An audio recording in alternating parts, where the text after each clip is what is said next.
Hey guys, tonight we ride into the heart of the Mongolian steppes, where the wind never stops howling, and the horizon stretches so far you can almost see tomorrow.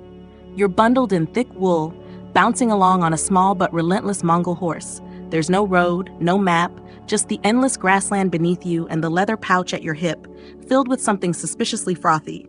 It's not water. It's not wine. It's fermented mare's milk. And trust me, you're going to need it. Your boots are damp, your nose is frozen, and your legs feel like they've been stitched into a saddle. You've ridden for hours, maybe days. Out here, time bends in weird ways, like your knees right now. But that pouch of fermented milk, it's your lifeline. It's what keeps your energy up, your hunger down, and your mood, well, weirdly buoyant. So before you get comfortable, take a moment to like the video and subscribe, but only if you genuinely enjoy what I do here. Also, let me know in the comments, where are you watching from, and what time is it there? Alright, let's get into it. You unsling the leather bag from your saddle. It's heavy, warm from your horse's flank, and smells somewhere between yogurt, socks, and a hint of victory. This is Airag, the Mongol warrior's go-to beverage. It's made by fermenting raw mare's milk in leather sacks, which sounds a little like a prank until you realize it's been keeping people alive for over 1,000 years. It fizzes when you open it, carbonation courtesy of wild yeasts and relentless bouncing. You take a sip. It's tangy, sour, a little fizzy, somewhere between a beer and a bad smoothie, but oddly refreshing. You're not sure whether to thank your horse or apologize to it. Historians still argue whether Mongol warriors truly preferred kumis to water, or if it was simply the most reliable option in a world without canteens and refrigerators. What's clear is this: Airag was always around. Soldiers carried it in leather flasks, tied to saddles where constant motion kept the fermentation going, turning bland milk into a living, bubbling brew. You wouldn't be the first to gag at your first taste. Even Marco Polo admitted it was white as milk and somewhat like sour cow's milk, which is Marco's polite way of saying, I didn't know if I was drinking or dying. But Mongols saw it differently. To them, this wasn't just food. It was the spirit of the steppe. See, in the Mongolian worldview, the land is alive. The sky watches. Spirits swirl in the wind, and fermented milk? That was nature's gift, spontaneously bubbling into being, like life itself. It nourished you, healed you, and maybe even whispered to your ancestors. It was made by the herd, stirred by your journey, and blessed by your endurance. You might think carrying around warm, fizzy milk during battles sounds like a health code violation, but here's the kicker. It worked. The fermentation process made it safer than raw milk and gave it a mild alcohol content, somewhere between weak beer and a stiff kombucha. Enough to disinfect your insides, but not enough to make you fall off your horse, usually. And don't underestimate the psychological boost. You're in a land where food is scarce, water might be frozen, and dinner might be whatever you can catch. But if you've got Airag, you've got calories, you've got hydration, and you've got just enough buzz to forget the fact that you haven't bathed in 2 months. Plus, it's warm. And out here where night temperatures can drop below freezing, even in spring, that counts for a lot. You nestle the pouch under your cloak and feel it heat against your chest, like a living hot water bottle with attitude. And here's a fun tidbit. When the Mongols rode into towns and cities they'd conquered, they often demanded kumis feasts as part of the celebration. Imagine being a merchant in Samarkand and suddenly finding yourself pouring cups of pungent, fizzy horse milk for guys who just burned down your neighbor's gate. The Mongols weren't just drinking, they were sharing power. Airag became a symbol of dominance, endurance, and weirdly, hospitality. So as you bounce along on your stocky steed, sipping something that tastes like carbonated yogurt mixed with aftershave, remember this: you're not just drinking milk. You're partaking in a tradition that built the largest contiguous empire in human history, which frankly is pretty wild considering you're powered by what's essentially spicy dairy. You're still riding, by the way, because Mongols didn't do pit stops. The wind claws at your cheeks, your thighs are threatening mutiny, and your horse smells like a soup of courage and old leather. But you've got that sloshing pouch of Airag at your side, churning away like a live chemistry set strapped to a galloping animal. And now you start to wonder, how does one even make fermented horse milk? Well, step 1, milk the horse. Easier said than done. Mare's milk production is tricky. Unlike cows, mares don't exactly deliver milk on demand. They need to be relaxed and nursing a foal. So every good batch of kumis starts with a foal tricked into thinking mom's milk bar is open. Once the foal gets things flowing, a human steps in, not unlike stealing fries from a child's Happy Meal. Next comes the fermentation. You don't boil, bottle, or pasteurize. No. You pour that warm milk straight into a leather bag, specifically one made from cow or horsehide that's been softened, sewn, and seasoned by countless batches before it. The bag is then hung from the saddle of your horse. And here's the genius part. You let the constant bouncing of your ride agitate it all day. Yes, you are basically riding your horse-powered blender across the steppe. Every few hours, you stop, uncap the bag, give it a stir with a stick or your hand, and maybe add a splash of the last batch to encourage the right bacteria. Think of it as a sourdough starter, except it rides into battle and probably smells worse. Over the course of a few days, the milk naturally ferments thanks to wild yeasts and lactic acid bacteria. What you end up with is aerog, sour, slightly alcoholic, effervescent, and packed with vitamins like the Gatorade of 1206. Historians still argue whether Mongols stumbled upon kumis by accident. Some say early nomads stored milk in uncleaned leather bags and nature took its course. Others think fermentation was a deliberate, sacred process taught through generations, possibly even considered a gift from the spirits. One thing's for sure, the process hasn't changed much in centuries. Modern-day herders in Mongolia still make kumis the old-fashioned way. Milk the mare, pour it into a bag or a wooden churn, and agitate like there's no tomorrow. Some even beat the mixture with a long paddle called a bulur, a word that sounds like a medieval punishment, but actually just means stick of deliciousness. Of course, there were enhancements. Fermenting in leather added a gamey, earthy flavor. Churning over smoky fires infused it with a woody tang. And if a batch went especially sour, well, congratulations, you've made arki, distilled mare's milk, basically kumis moonshine. It was stronger, stranger, and definitely not for beginners. Now, as you're trotting through this historical dairy lab, you may be wondering, how do you store the stuff? Easy, don't. Kumis was meant to be consumed fresh within a few days. It doesn't age gracefully. Let it sit too long and it becomes vinegar with ambitions. But as long as your horse keeps moving, your milk keeps fermenting at just the right speed, turning your ride into a mobile brewery. It's worth noting that not everyone across the steppe was a fan.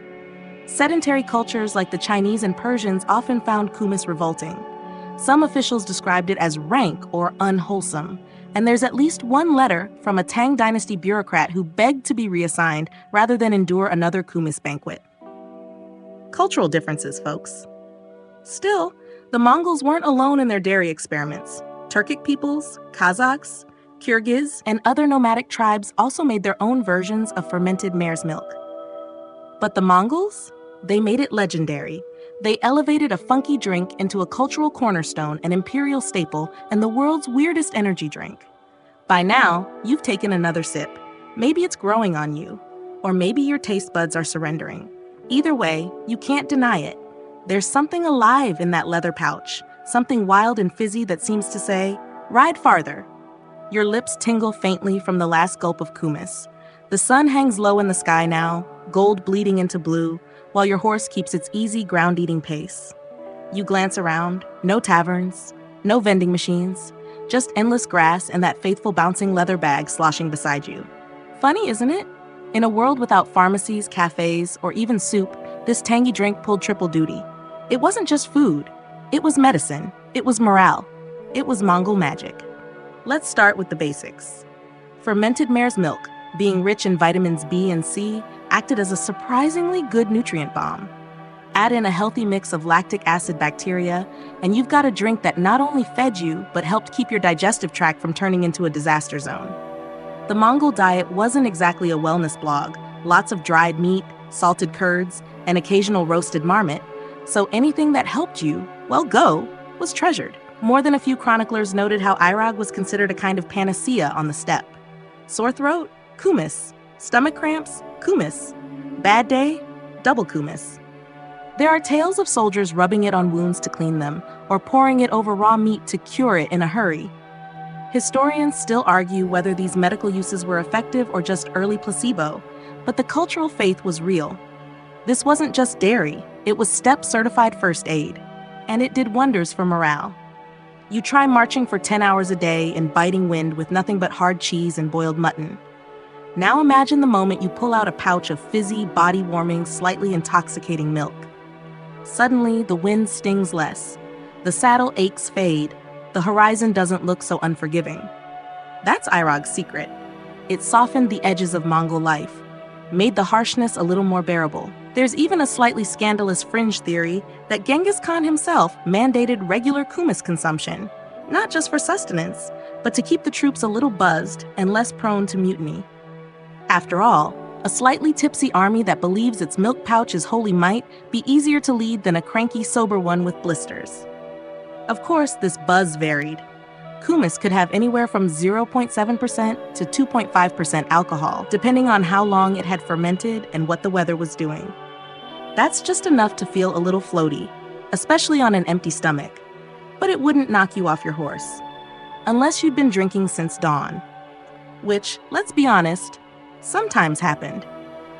There's one 13th century tale about a Mongol scout who was found snoring loudly in the grass, clutching his kumis flask like a teddy bear. When asked what he was doing, he reportedly muttered, "Listening to the wind's advice." We've all been there, pal. Another often overlooked aspect of kumis was its psychological comfort. Imagine being hundreds of miles from your home camp, surrounded by strangers, with your only shelter a felt tent and your only entertainment some guy whittling a horse. In that solitude, familiar flavors become anchors. Kumis reminded soldiers of home, of routine, of the herd, of mothers and foals and spring mornings. In some ways, it wasn't just milk, it was memory. And for commanders, kumis also offered an easy reward system. You took that hill? Here's extra Irog. No paperwork, no medals, just fizzy horse milk and glory. Genghis probably didn't need an HR department when he had dairy-based incentives. Even today, Mongolian folk remedies still use kumis. It's said to help with high blood pressure, anemia, tuberculosis, and general weakness. Modern scientists have studied its probiotic qualities and found some genuine benefits, especially for gut health. So while the taste might knock you sideways, the contents are actually kind of heroic. But don't be fooled. Kumis wasn't all hugs and healing. If you weren't used to it, your body might retaliate, violently.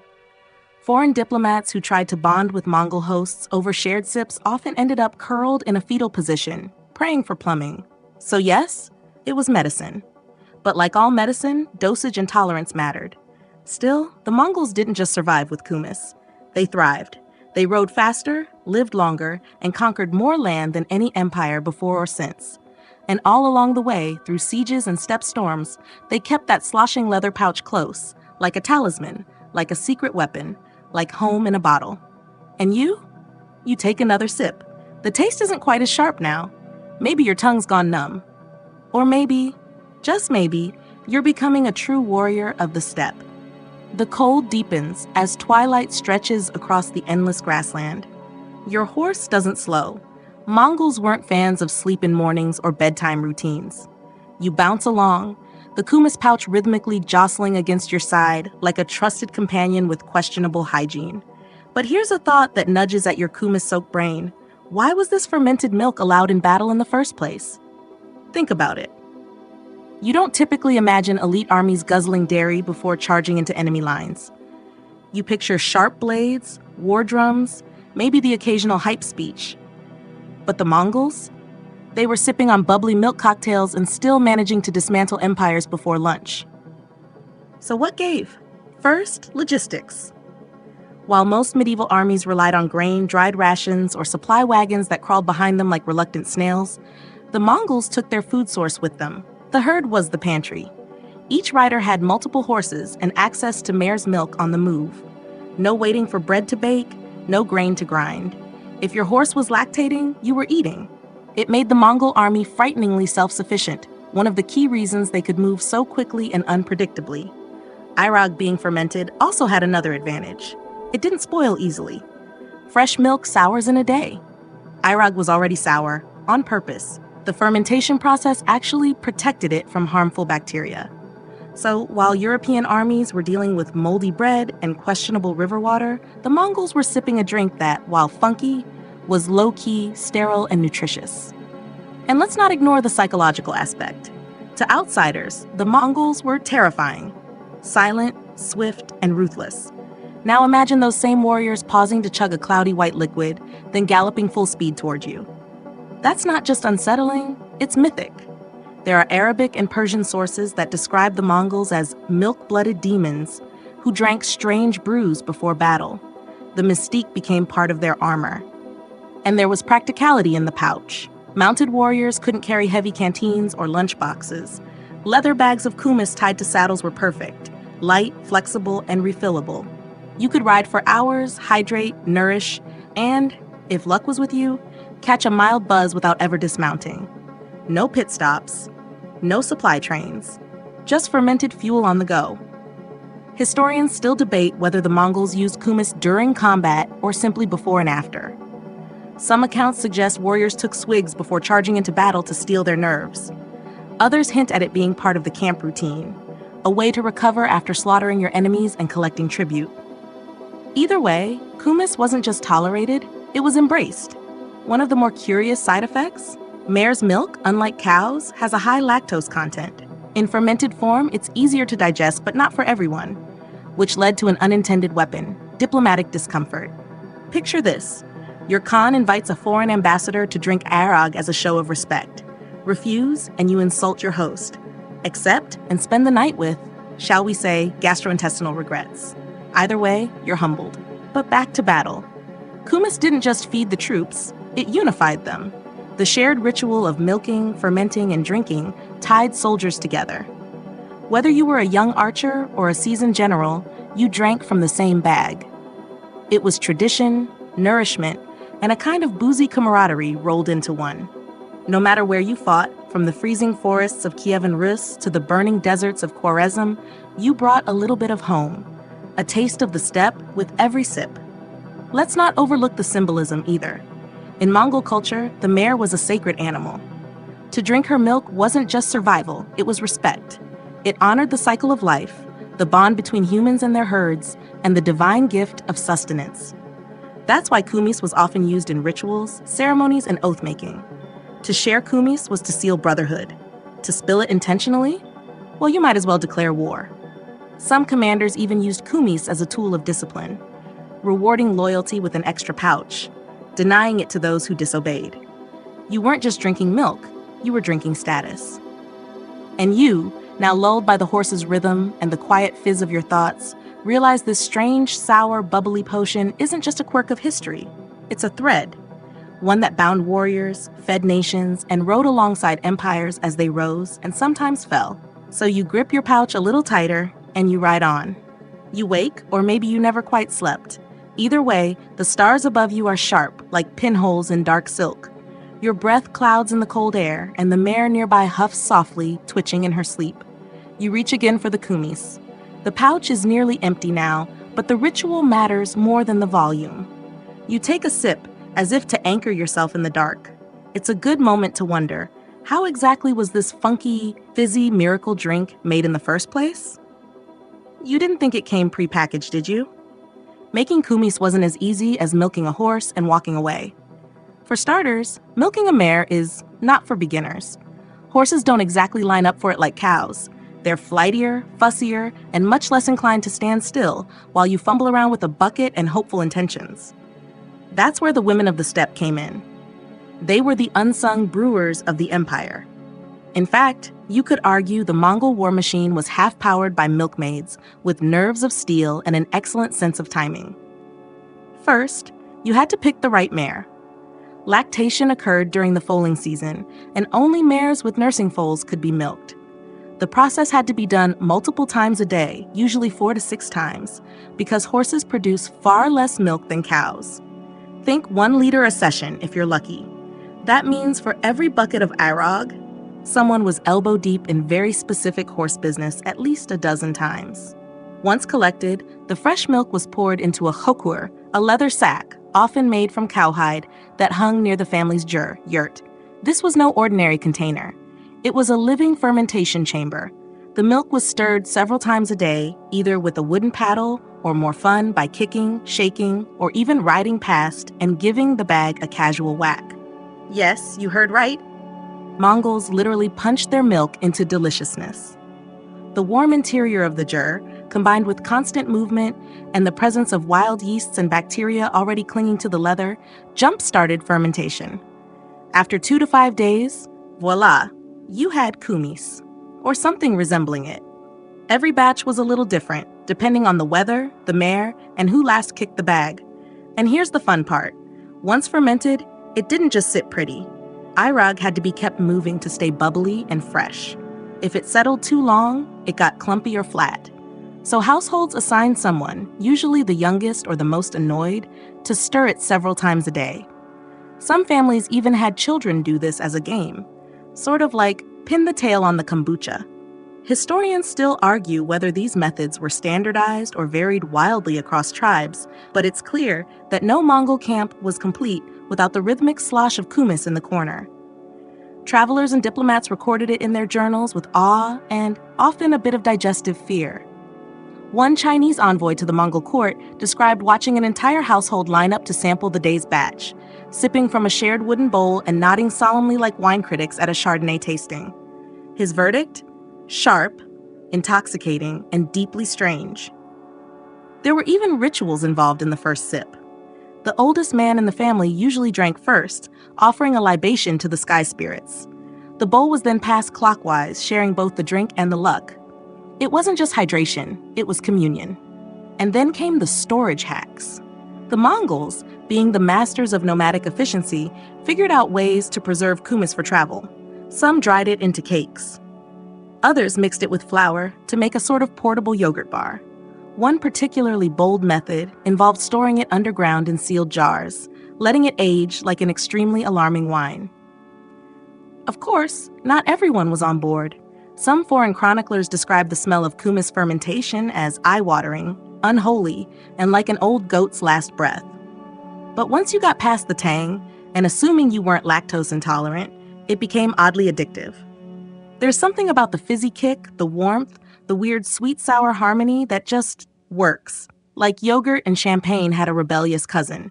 And it wasn't just a Mongol thing. Variations of fermented mare's milk exist all over Central Asia.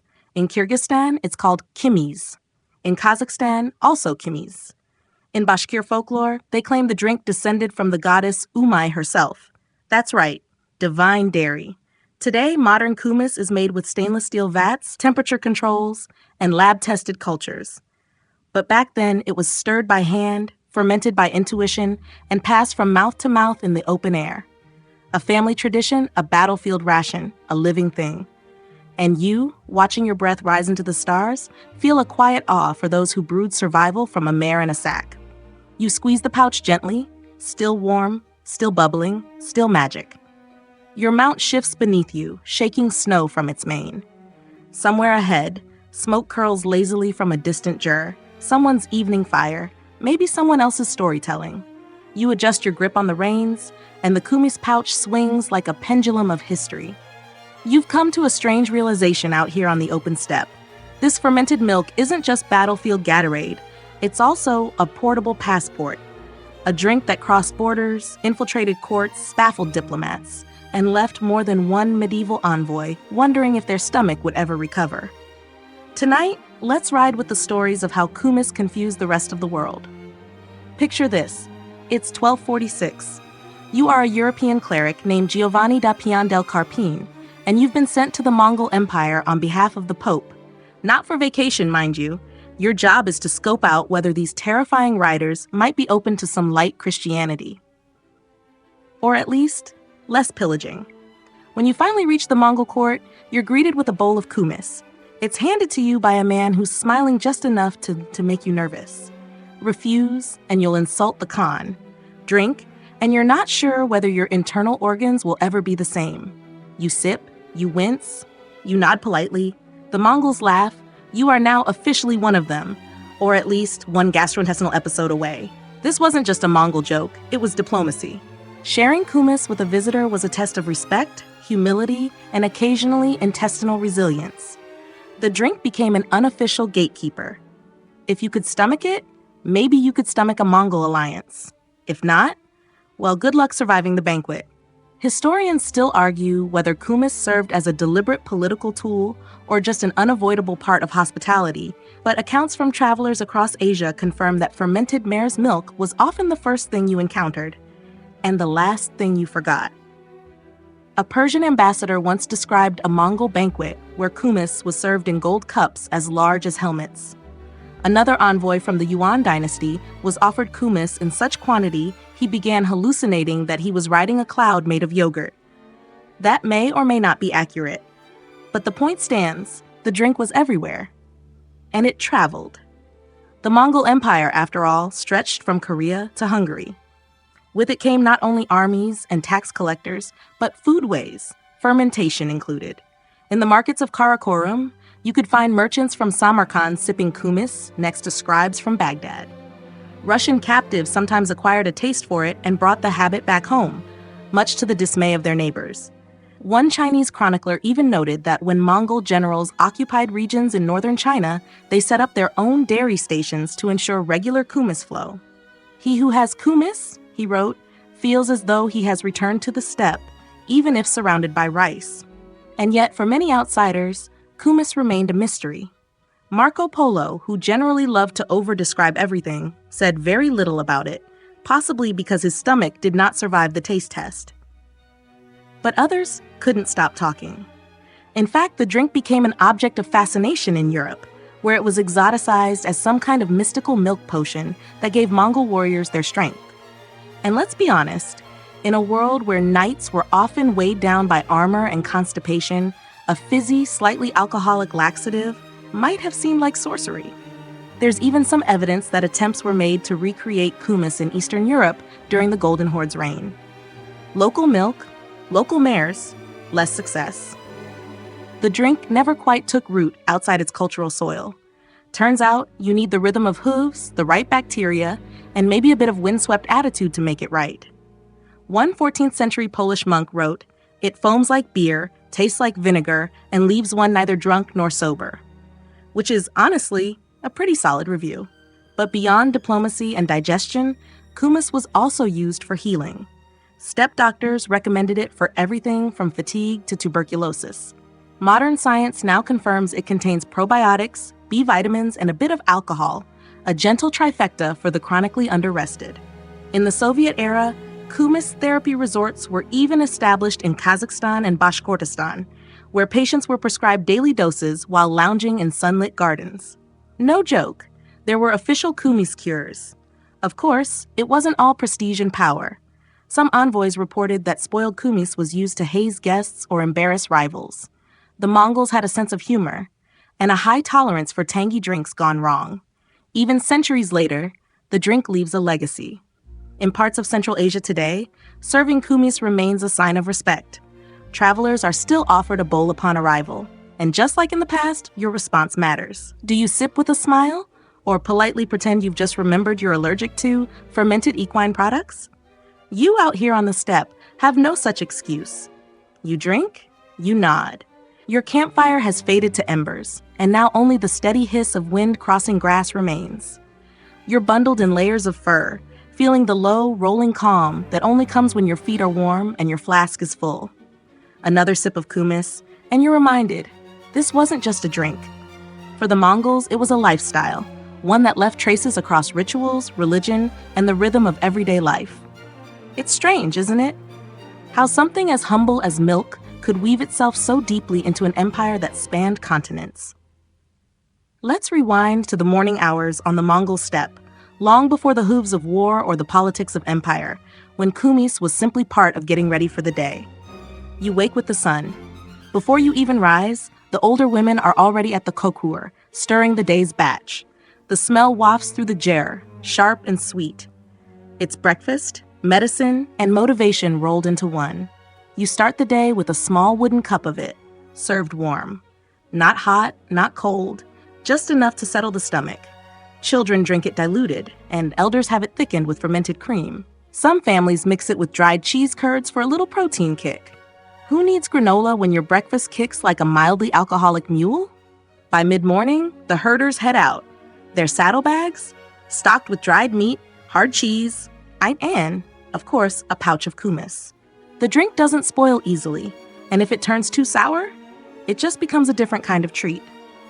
Think of it as nature's energy drink with a slightly medieval expiration policy. Kumis wasn't just for warriors either. It played a starring role in social events. Engagements, births, horse races, even seasonal festivals, the arag flowed freely. You toasted with it, blessed your livestock with it, and, on really special occasions, bathed in it. Yes, you heard right. Mare's milk baths. Probably not dermatologist recommended today, but Mongol nobility swore by its powers. Historians still argue whether these cleansing rituals were spiritual, medical, or just a sign of immense dairy privilege.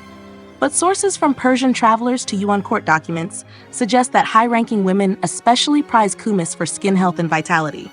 Move over, cucumber spa masks. The Mongols were soaking in froth centuries before it was cool. And then there were the offerings. You're at a mountain pass, the wind is howling. You stop, dismount, and from your saddlebag, you pull a small leather pouch. You pour a splash of kumis onto the earth and murmur a few words to the sky. It's not superstition, it's communion. Mongols offered arag to the Tengri, the eternal blue sky, and to the spirits of their ancestors. In some regions, they even left bowls outside the jur for wandering souls to drink. Kumis was a bridge between the visible and invisible worlds. It was also a political equalizer. In feasts hosted by the Khans, everyone, from generals to visiting dignitaries, drank from the same bowl. If you sipped too eagerly, you were considered greedy. If you hesitated too long, disrespectful. There was an art to the pause, the nod, the pass. It was etiquette in liquid form. One little-known tidbit: some Mongol women used kumis to predict weather. Stir it in a copper bowl and watch for foam patterns. If the bubbles clustered to the east, rain was coming. If they disappeared quickly, sunshine. Is this meteorology or just optimistic froth reading? Hard to say, but when your livelihood depends on skies and grass, you learn to read even the milk. And speaking of women, they were the real backbone of the kumis economy. While men rode out to conquer empires, women managed the herds, oversaw the fermentation, and safeguarded the quality. A bad batch wasn't just a disappointment, it was a potential offense. Imagine offering a dignitary flat arag. You might as well insult his horse. One Mongol folktale tells of a woman who saved her village from invasion by offering the enemy general a bowl of kumis so potent, he passed out mid-threat. He woke up later, slightly confused, mildly hungover, and entirely uninterested in conquest. Peace by fermentation. It wasn't always harmonious, though. Some rival clans accused each other of watering down kumis before festivals or of secretly adding goat milk, a cardinal sin in arag etiquette. These weren't just dairy disputes, they were reputation wars. And through all of it, the drink endured. Morning to night, feast to famine, cradle to battlefield. You, sitting now in the soft hush of night, finish the last mouthful in your pouch. It's warm, with just the right fizz, somewhere behind your eyes, a slow contentment curls like smoke. You understand now, this wasn't just sustenance. It was a pulse, a ritual, a slow, bubbling rhythm that beat beneath the Mongol world. And maybe if you listened close enough, you could still hear it. You wake to the sound of hooves, not in a panic, but like a heartbeat continuing from your dream. Your eyes open slowly. The fire's gone out, but the smell of leather, earth, and kumis lingers in the morning air. Today, your ride continues deeper into memory. Because fermented mare's milk wasn't just a Mongol tradition, it was an imperial export. A relic that galloped across cultures, occasionally parked itself in royal courts, and somehow managed to confuse doctors, missionaries, and bureaucrats for centuries. Let's saddle up.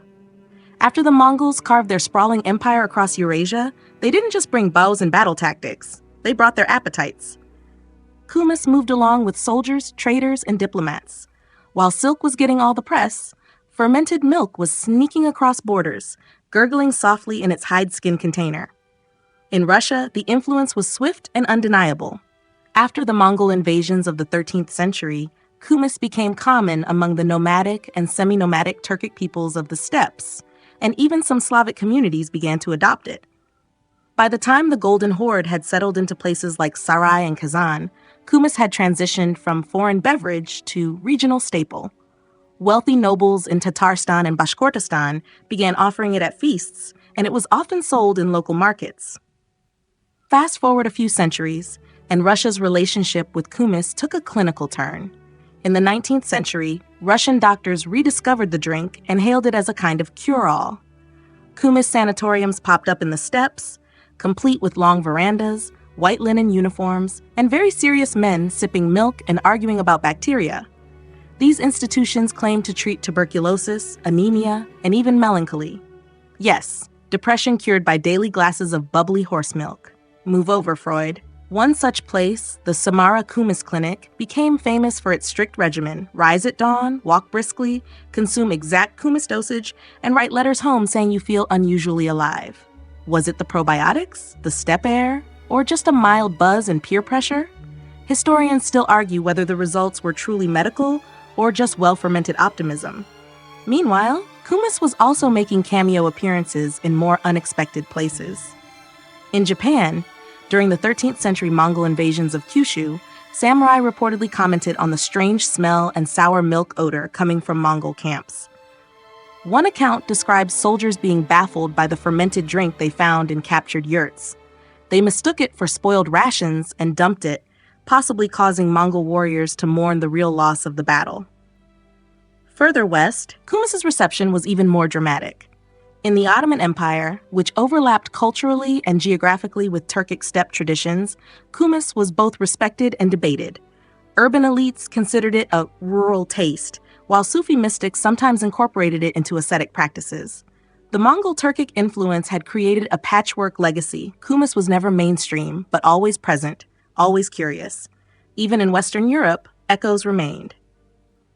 Medical texts from Germany and France in the 1600s mentioned mare's fermented milk as a rare and exotic tonic. Apothecaries charged obscene prices for imported kumis powder, usually fake. Wealthy patients drank it and claimed to feel invigorated. One noblewoman swore it gave her dreams of galloping over silver fields. More likely, it just made her lactose intolerant. But not all was smooth riding. Christian missionaries often struggled with kumis while living among Central Asian nomads. Jesuits in Mongolia wrote with a mix of awe and horror about being offered kumis during religious negotiations. One wrote that the taste is like being slapped with a goat, and another described it as divinely unpleasant. You've got to admire the commitment. It's one thing to convert someone, and another to smile politely through every sip of fizzy horse milk. Still, in cultural diplomacy, kumis remained a fixture. In one famous incident, a Mongol delegation arrived in Ming China, bringing kumis as tribute. The court didn't know what to do with it. Some eunuchs drank it, some scholars dissected it. One unfortunate advisor reportedly mistook it for spoiled wine and suggested using it to clean calligraphy brushes. He was not invited to the next banquet. Today, the legacy lingers across Central Asia and beyond. In Kazakhstan and Kyrgyzstan, kumis festivals are still held each summer. Whole towns turn out to celebrate Irag season. Riders show off their horsemanship, musicians play dombra under the stars. And yes, contestants are judged on who can drink the most without flinching. You'd be surprised how many teenagers proudly chug fermented milk in front of their grandparents. It's like a rite of passage with a calcium twist. Even in Mongolia's capital, Ulaanbaatar, you'll find plastic bottles of kumis sold alongside Coca-Cola. It's pasteurized now, tamed for city folk, but it still fizzes when opened, like a memory refusing to go flat. So, as you nudge your horse forward on this chilly morning, the sun rising gold over the steppe, think of it not just as a drink, but as a relic, a carrier of tradition, a mildly inebriating passport that crossed empires, healed lungs, confused monks, and once convinced a Russian noble he could sing like an eagle. Take another sip. Let history bubble in your mouth. The air is crisp as the morning sun paints long shadows over the endless horizon of the steppe. You adjust the straps of your saddle and feel the steady rhythm of hooves beneath you. Each beat a reminder that the Mongols didn't just conquer lands. They captured moments in time. And in those moments, kumis stood as more than just a drink. It was the thread that wove them into history. As you ride along, imagine yourself in the boots of a Mongol general, a warrior on the cusp of empire. The ground beneath you rumbles as soldiers prepare for battle. But before they draw their swords, there's a small, ritualistic pause. The tension of war hangs in the air, but for now, your troops sip from their pouches. It's not a relaxing drink, it's preparation. Kumis is more than just fuel, it's a mental shield, an elixir of focus for the impending clash of steel and strategy. The story of kumis in battle is fascinating because, while it may seem like a gentle drink, it served a vital role in the preparation for one of the most formidable military campaigns in history. The Mongols were masters of psychological warfare. They understood the power of an army that could outthink, outmaneuver, and outlast its enemies. But they also knew how to keep their soldiers healthy and strong. Unlike other cultures where a soldier's ration was often bread or dried meat, the Mongols prized their fermented milk for its balance of nutrients. The alcohol, while slight, acted as a relaxant, a way to calm nerves before battle. The natural probiotics in the drink were thought to aid digestion and overall stamina. But perhaps most importantly, kumis was tied to the rituals that kept their soldiers focused and united. You couldn't just show up at a Mongol encampment and demand a drink. No, kumis was earned. It was a token of respect, of shared struggle, and it bound warriors together in a way that simple food never could. But let's be honest, it wasn't just a calming beverage, it also had its quirks. Imagine trying to drink fermented horse milk when you've been riding for days. The sourness can be overwhelming. But the Mongols knew that in the heat of battle, if your warriors weren't properly fueled, even the best strategy wouldn't matter. And so, kumis was integral to their military success, especially for long campaigns when supplies were scarce. Its ability to keep morale high during harsh conditions was unrivaled. It was the perfect travel companion on the Mongol conquest. There's also an odd little detail about how the Mongols transported their kumis. They didn't just keep it in simple leather pouches. No, they carried it in meticulously crafted, often elaborately decorated leather bags called korsh. These bags were airtight, making sure the fermented drink stayed fresh, but the artistry of their creation ensured that every Mongol warrior had something practical and beautiful, a strange fusion of form and function. And yet, while kumis was essential to their war machine, it also had an enduring role in peace, and particularly in the Mongol administration. After every successful campaign, the victorious Mongol leader would host a grand feast to reward his soldiers and diplomats. And at these feasts, you guessed it, kumis was the drink of choice. It wasn't wine or ale or even water that flowed freely. It was mare's milk. It was a symbol of victory and camaraderie, a reminder of the harsh, dusty roads that led them to the grand table. For the Mongol elite, kumis was also a sign of power and wealth. In the imperial courts of the Yuan dynasty, kumis was served in large, ornamental bowls. But here's the catch. The quality of the kumis mattered. High-ranking members of the court often took pride in offering the best of their airag, sometimes even boasting of the unique flavors from specific regions. If you wanted to impress a guest or intimidate a rival, you made sure your kumis was of the finest quality, so thick and fizzy that it practically popped out of the bowl. But this wasn't just a Mongol tradition. Remember the time I mentioned how Russia's health clinics tried to get in on the kumis craze? Well, the idea didn't stop there. By the time the 19th century rolled around, kumis was being served in upscale Russian hotels, spas, and medical resorts. Some of Europe's finest doctors believed in its medicinal properties, particularly in treating pulmonary diseases like tuberculosis. It was a drink that transcended cultures and climates, transforming from a humble, nomadic beverage into a fashionable cure-all across a wide stretch of Europe. Yet, for all its popularity, kumis never lost its origins. The Mongols, after all, were still out there, somewhere on the edge of history, sipping from their leather bags. Despite its cosmopolitan flair in the Russian medical world, kumis was, and always would be, a drink of the steppes. It was as much a part of Mongol identity as the bow they carried into battle, the horse they rode, or the wind that whipped across the plains. So, let your mind wander once more through the sweeping plains of Mongolia. Think of the herders you met earlier, their hands rough from a life spent with horses, yet delicate when handling the fermented milk that would sustain them through the day's labors. Imagine them, gathered around a fire as the stars twinkle above, passing around their pouches of kumis, Not for battle this time, but for something far more universal: connection, continuity, and a quiet assurance that, no matter the battle on the horizon, the night will always return. Kumis, a drink, a tradition, a history woven into the very fabric of the Mongol Empire.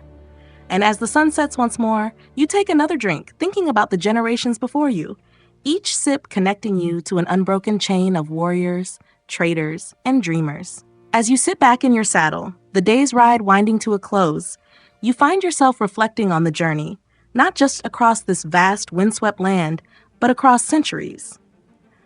The Mongols, the conquerors of empires, the stewards of horses, the keepers of the old ways, have long since faded into the history books. Yet somehow, in the form of a humble drink, their presence lingers in the air, just as palpable as the smell of the grass beneath you or the sharp breeze on your face. You've traveled through time, from the campfires of Genghis Khan's warriors to the luxurious sanatoriums of 19th century Russia, to the cosmopolitan courts of China, to the bustling markets of today.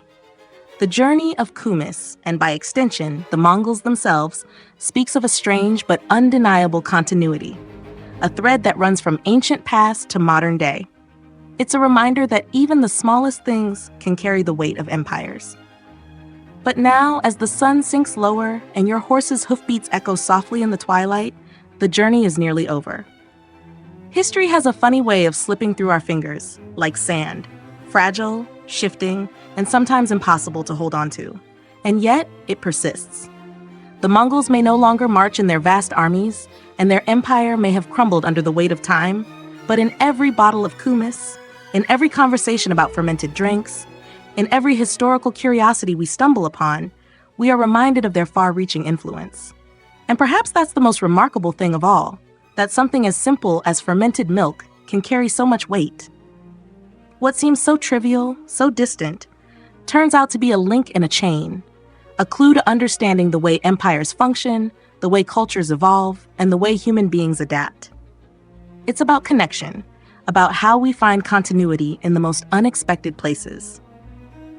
You think back to the journey of Kumis once more, how it was carried across vast expanses by warriors, traders, and diplomats, each sip telling the story of their lives. You realize that for all the battles fought and empires built, it was often something so small, so seemingly insignificant, that truly connected these people, the warriors, the doctors, the traders, and even the missionaries. It wasn't just the wars they fought or the lands they conquered. It was the quiet moments of shared experience, the passing of a pouch, the clink of leather, the smile over a drink. The Mongols knew that. They knew that it wasn't just about the conquest of land, but the subtle, powerful conquest of culture, of memory. Their reach extended far beyond their battles. It wove itself into the fabric of societies across Asia and Europe. And in every glass of kumis, they left a trace of themselves, a legacy that cannot be erased, no matter how much time passes. Now, as the stars begin to emerge one by one in the endless sky, you realize you are no longer just a spectator. The Mongols, the Kumis, the ancient empires, they are part of you too. They are in the thoughts you carry, the stories you tell, the quiet moments you share with others. Just like that first sip of kumis, history has a way of settling within you, making you a part of something larger than yourself. So, as the night falls and you feel the pull of sleep settling over you, remember this: history doesn't always shout. Sometimes it whispers. And sometimes that whisper comes in the form of fermented horse milk.